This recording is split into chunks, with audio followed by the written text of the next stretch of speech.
Hey guys, I hope you're doing well. So anyone who knows me knows that I'm a huge magical girl fan, and that, like most people nowadays, I also have an intense nostalgia for Disney princesses. So of course, I couldn't just enjoy these things separately and had to Frankenstein my two interests together. This series will be in 3 parts since having around 15 or so characters to draw for one video is just a lot for me, and I'm not quite up to that task yet. Anyways, enough of my rambling, let's get to the girls, right? So naturally we're starting off in order of release with Snow White. Snow's always given off that youthful, slightly naive vibe to me, whereas her fellow classic princesses tend to lean more on the mature side. A lot of magical girls have a similar vibe to them, so drawing Snow in this AU came pretty naturally. I went the same direction with her pose, too, drawing her springing up in classic Precure fashion. Some of you might remember I had a small start to this series back in 2020 where I drew the first 3 princesses, but ultimately I was unhappy with how they turned out style and design wise. Snow is actually the one from that series that got changed the least. I even used the exact same weapon and skirt motif for her. So when I was first concepting her, I had ideas for everything fitting into the Magia record game when that had come out on the English servers, but I'm really glad I chose to do my own directions since unfortunately those servers shut down not too long after opening. It was about a year. Madoka is one of my favorite animes though, so I'm sure you can find a ton of inspiration from that series throughout my designs. For her dress, I ended up making her skirt poofier and fold in on itself, looping around like a flower. I wanted to steer away from rose motifs since we already have 2 princesses with that aesthetic, so I was mostly thinking about wildflowers and tulips while drawing this. I kept the rest of her outfit quite classic to her original design, incorporating the puff sleeves with her red teardrop shape. I also added a big bow on her chest and behind her head to mimic the headband. Now, for her weapon, I decided on a classical magical girl style wand with a little apple with a heart inside. I tend to lean more on the traditional fantasy side when it comes to creating weapons for my magical girls, so this is probably the closest you'll get to the ones that are designed to be made into toys. I feel like it fits Snow and her personality pretty well. I do find it a little funny considering it did poison her, but it's too iconic to leave out. I added a tiny little crown on top of the apple since, of course, the first princess to start it all had to have one. Now, I must admit, it's been a few years since I've watched her movie since, to be honest, I didn't like it all that much as a kid. So I don't have that nostalgic urge to go back and watch it.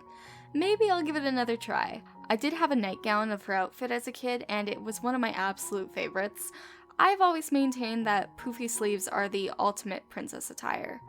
I could have done without the cheap exposed elastic cutting into my armpits, but to be honest, it was more comfortable than a lot of my dress-up clothes at the time. I do also remember having a butt-ugly Disney on Ice doll of her that I cut the hair off of. I don't know what it was about the Disney on Ice dolls back in the day being janky as all hell, but somehow they always managed to come out having crazy eyes. Okay, on to the coloring. So incorporating Snow's primary color scheme was pretty easy, honestly. I dulled a couple of the tones and brightened others like the red to pull focus, but otherwise the Disney animators made it pretty easy for me. The great thing about these Disney princess designs is that for the branding they tend to color code each princess so that they stand out, which is also super common in magical girl shows. One thing I did leave out from Snow's design though was her white collar. It's pretty, but it looks a bit old-fashioned and royal looking for what I wanted to do with her, so instead I chose to leave it off and incorporate a pair of small gloves and knee socks in the same color so the palette is the same. And Snow White is done. I think she turned out pretty cute, but let me know what you think. Okay, on to my all-time favorite, Cinderella. I did all my preliminary sketches on my iPad while staying at my grandma's back in December, and for her pose, I wanted something classic and elegant to fit her personality. It's unfortunate that Cinderella definitely falls victim to the same thing the other princesses from this era do, in that they don't get a ton of characterization moments in their movies. Naturally though, I of course ate up any sequel content I could get my hands on as a kid, so I'm well aware of the cinematic masterpiece that is Cinderella 3. That being said, a lot of my love for her is nostalgia-based, and I wholeheartedly admit that. I have a ton of great memories playing Cinderella with my grandparents. For her dress, I started off with a shortened version of her ball gown and incorporated little details to jazz it up. I added some gem strands at the bottom and a bit more decorative fabric draping below her classic puffy skirt pieces. I also added a bow on the front and back mimicking her pink dress, which I always really liked that one as a kid. I know it's a little bit cheesy, but I liked pink, okay? I still do. For her hair, I stuck with a classic curled bang, and I've gotta say, I understand that her hair is a bit difficult to interpret from the movie for marketing purposes, but the weird side bang they had her in was atrocious, and I can never forgive them for that. Between that and her weird Ralph Breaks the Internet model, I'm sorry, I feel a bit betrayed. I did, however, use the concept of it being a headband and an earring, since I do think it looks a bit better in my style. For her weapon, I knew I wanted to incorporate the fairy godmother's wand. It has this sleek style that I decided to carry over into the handle, and then for the end of the grip, I added a little pumpkin with a small bow. For the actual head of the wand, I admit I went a little ham and drew a full filigree-inspired pattern. It's not my favorite of the magical girl weapons I've drawn so far. For the top of her dress, I decided on off-the-shoulder sleeves and also gave her a crystal heart brooch on the front of her bow to call back to the heart on her glass slippers. For her coloring, I kept her dress in the original silver from the movie. I wanted to give her outfit that ethereal, magical feel it has. I used a similar shading style for this series as I did in my Avatar video. Each of these designs took about 9 hours-ish, but do keep in mind that was probably exacerbated by drawing most of them during my Twitch streams and not having cut down my footage yet. I'm personally a bit bad with drawing and talking since I tend to get really into our chats on stream. You know, you should join the chaos and follow my Twitch, it's a fun place. So, as it stands, I move into the new house in about a week, which honestly is pretty crazy to me. If I've said multiple dates, by the way, it's because things got moved around a couple times, but now it's official. Personally, I'm really excited about the backyard, so I may have to do more drawing outside this summer. I don't know how bad the heat will be, but typically I tend to do more traditional art in the summer to compensate for how much heat my computer fans and even my tablet screen gives off. Last summer we had this really intense heat wave and I got nothing done. I couldn't even pick up a pencil and I barely moved for like 2 weeks, so. I used a celestial star pattern I found and overlaid it on top of the skirt, which I thought would be a nice way to replicate that transformation scene in the movie where it's all sparkly and stuff. And with that, Cinderella is done. Let's be honest, we all know she'd have the best transformation sequence out of the group. Okay, on to Aurora, who I admit I struggled with the most. I had difficulty separating her and Cinderella's poses from each other since the ideas I had for them were so similar. I decided posing Aurora with her sword in her hands would be enough since I remember my original version I wanted to do something similar, but at the time I wanted to avoid obscuring the body, so I changed my mind. Now since this design has a longer sword, it actually works. Now, in that 2020 series, I gave her a poofy dress, despite feeling like it really didn't suit her character. Ultimately, for this design, I decided to scrap that idea entirely and try to fit in a longer dress into the magical girl aesthetic a bit better. Unfortunately, there aren't a ton of magical girls with this style of dress, so I had to think outside the box a bit. One of my first magical girl shows was actually Mermaid Melody, in which Rena Tone wears 2 variations of a sleek long dress, so I did take some cues from that. I ultimately decided I would do a long train draping over a shorter skirt in the front, and I styled the skirt to look like a sleek rose with the waistband at the top from the original dress coming out a bit more to look like leaves.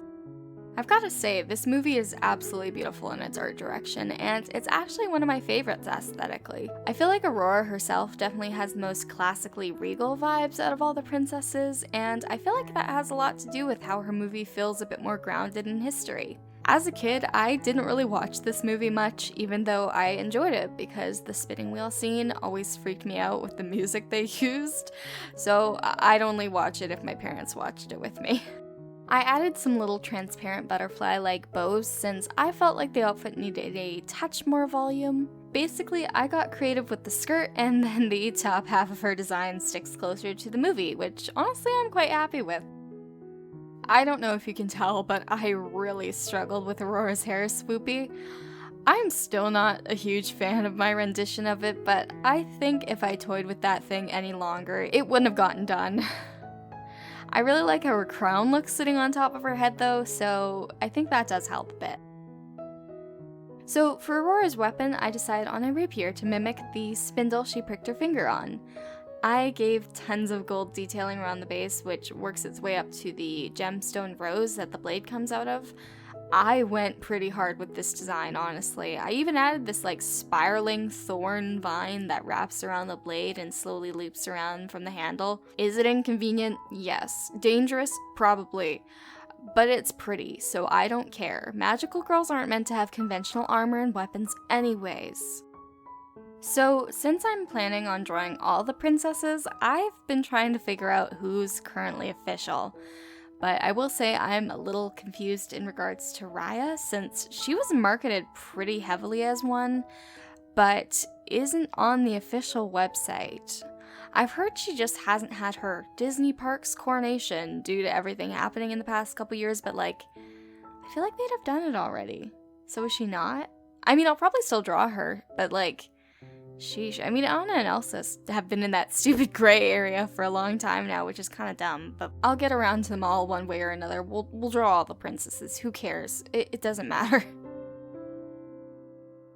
So now we're on to the coloring, and I chose Aurora's pink dress simply because that's the most common one I see in marketing nowadays. To be honest though, I really do love the blue. It looks very regal and mature, but I think it does make her look a little too much like Cinderella, especially now that she's in a blue instead of a silver. It's unfortunate, but the pink does look better in my opinion. For her train, bows, and sleeves, I made the fabric a transparent lighter tone pink and then added a little bit of glitter on top. It's not super noticeable, but I felt it added some dimension that was needed.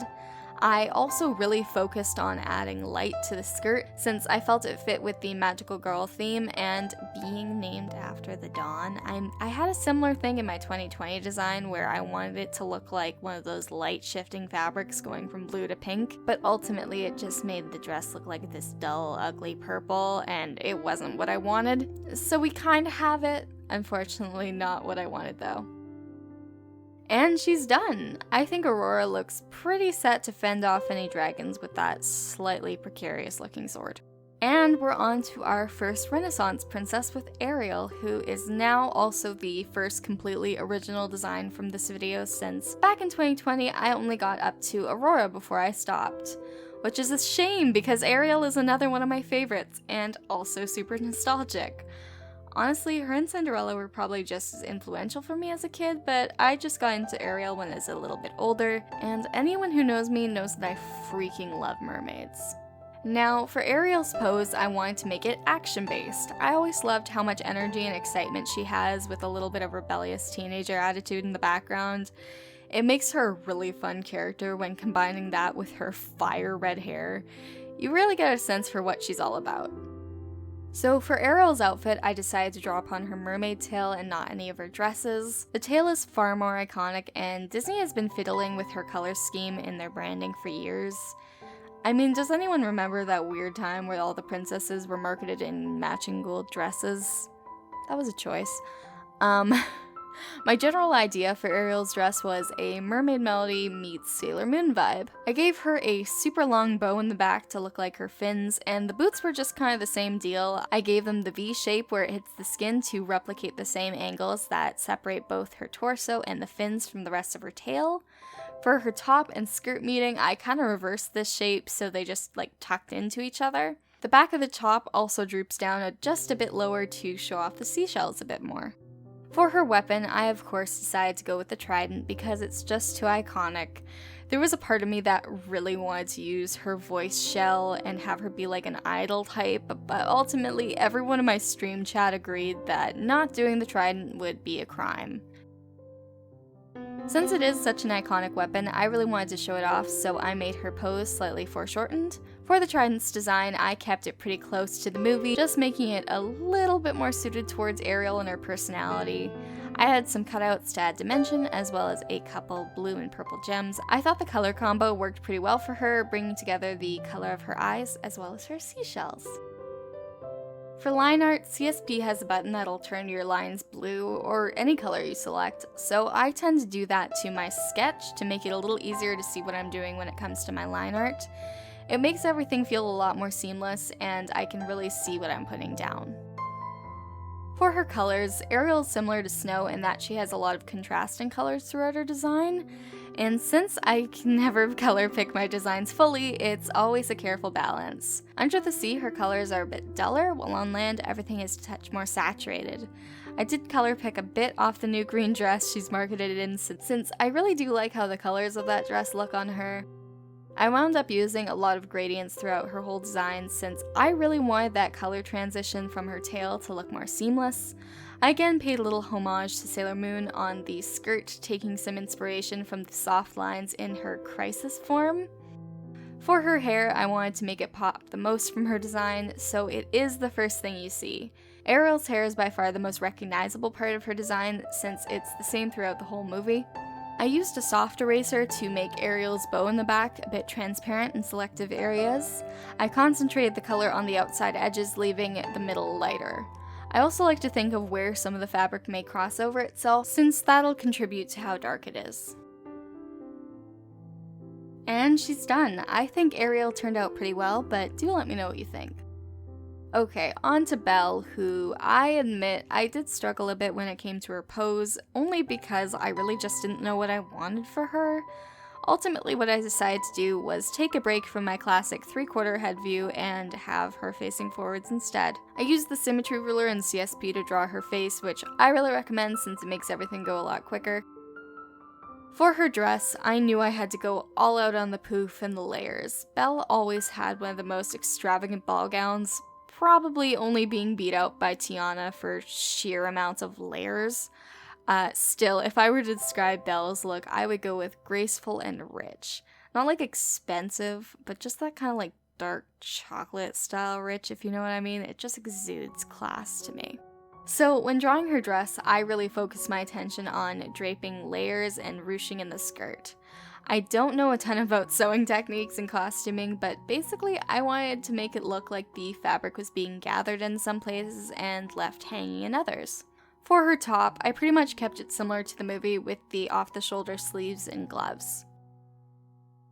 Here, I again used that symmetry ruler for her hairline and eyelashes just for the convenience, turning the ruler off and on as I need to in the layer settings. I added some extra draped ribbon to her skirt, which I decided to decorate with roses with little bows underneath. For Belle's entire outfit, I just wanted to steer clear of any larger bows for more childish elements, since I think she's a bit too mature a character for that aesthetic to really work. I did, however, really like the look when I referenced some French brogue fashion, so I just decided to keep the bows a little bit smaller. For Belle's weapon, I decided to go with the enchanted mirror since I thought it not only fit nicely with her story, but could also be a cool reference to Sailor Neptune. I kept changing my mind with the silhouette of Belle's dress since I felt like it looked too much like just a shortened version of her ball gown, and it just did not feel magical girly enough to me. I ended up settling on a high-low silhouette on her skirt since I felt it added some more volume. I also added a small petal-like bit coming off her corset since I really liked the look from Aurora with that slight blooming rose look. I guess I just have a lot of flower imagery in this batch, it seems. By the way, I know this is a pretty common sentiment, but Belle's dress was by far my least favorite out of all the live-action remakes, which is really unfortunate. I know there were some limitations placed upon the designer, and I don't hate the shape, but it's just not Belle for me. To be fair, though, I'm really not a fan of how they market Belle in that lemon yellow shade when in the film it leans towards more of a gold for me. I might be a bit picky, it's just not my favorite color. Speaking of gold, as I move on to the coloring, I did decide a bit more towards gold, at least for her corset. It's still obviously yellow, but I tried to make it a bit more subtle in tone. I made her gloves and sleeves a transparent material as well and added a subtle lace rose image material on a glow dodge layer to the skirt. I think it may have lightened the color a bit more than I wanted originally, but I really do like the intricacy of the fabric, so I'm willing to have the trade-off. For the roses, I struggled on what color I wanted them to be, but ultimately they wound up being this subtle orangey tone that leans towards more of a red when placed on the yellow skirt. Color theory. Gotta love it.